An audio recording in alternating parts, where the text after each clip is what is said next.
Hi, welcome to my channel. எல்லோரும் என்னோடய channel subscribe பண்ணிக்கோங்க. இன்றைக்கி நம்ம என்ன பண்ண போகிறோம்னா, வாழைப்பூ எப்படி பண்ணலான்னு பார்க்கலாம். வாழைப்பூவில் நல்ல ஆயில் கூடும், குழந்தையின்மையை போக்கும், எல்லா பெனிஃபிட்ஸும் இருக்குது. நல்ல வாழைப்பழமாக பார்த்து வாங்கிக்கோங்க.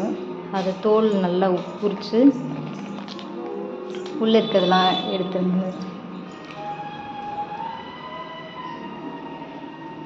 வாழைப்பூ சின்ன பிள்ளைங்களுக்கெலாம் கொடுக்கலாம். நல்ல ஞாபக சக்திலாம் வரும். பெண்கள் நல்லா சாப்பிட்லாம். கர்ப்பப்பை கோளாறு உள்ளவங்களுக்கெலாம் இந்த வாழைப்பூ சாப்பிட்றதுனால நல்லது நடக்கும்.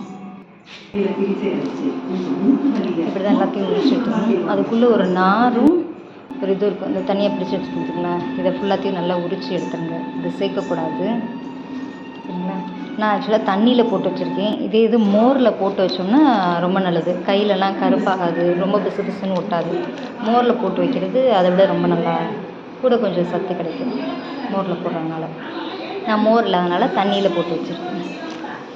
சரி, வாங்க வீடியோக்குள்ளே போகலாம். எப்படி செய்கிறதுன்னு பார்க்கலாம். தண்ணியில் போட்டு வச்சுருக்கேன். நறுக்கும் போதே தண்ணியில் போட்டு வச்சுருக்கோம்.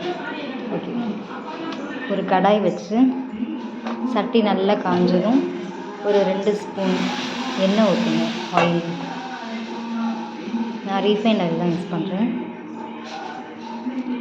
2 ஸ்பூன் எண்ணெய் நல்லா காஞ்சதும் 1 ஸ்பூன் கடுகு சேர்த்துக்கோங்க. கொஞ்சோண்டு கருவேப்பிலை, லைட்டாக அந்த கடுகு வெடிக்கவும் ஒரு 1லேருந்து 2 உங்கள் காரத்துக்கு தகுந்த மாதிரி 2 வரமிளகா போட்டுக்கோங்க. நான் 2 வரமிளகா போட்டுருக்கேன். அப்புறம் கொஞ்சோண்டு சின்ன வெங்காயம் போட்டு லேசாக உப்பு போட்டு நல்லா வதக்கி விட்டுக்கோங்க.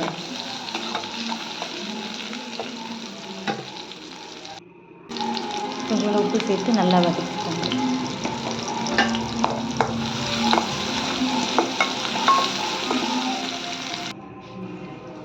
அந்த வாழைப்பூவை நல்லா தண்ணியை இருத்துட்டு அந்த வாழைப்பூவெல்லாம் போட்டுருங்க. அது ஏன் தண்ணி மோரில் போட்டு வைக்கிறாங்கன்னா அப்போ தான் அந்த கலர் சேஞ்ச் ஆகாது, அதுக்காக தான்.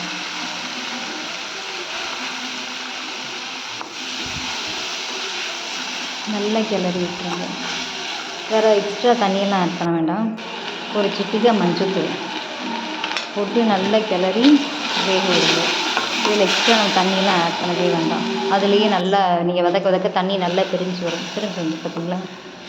லேசாக சிம்மில் வச்சுட்டு ஒரு மூடி போட்டு வேகுங்க. நல்லா வெந்ததும் லாஸ்ட்டாக 2 ஸ்பூன் தேங்காய் நல்லா துருவி அதை போட்டு எடுத்து வச்சுங்க. That's all. எல்லோரும் வீடியோ பார்க்குறீங்க, சப்ஸ்கிரைப் பண்ணிக்கோங்க. இதே மாதிரி நிறைய வீடியோஸ் பார்க்கலாம். தேங்க்யூ.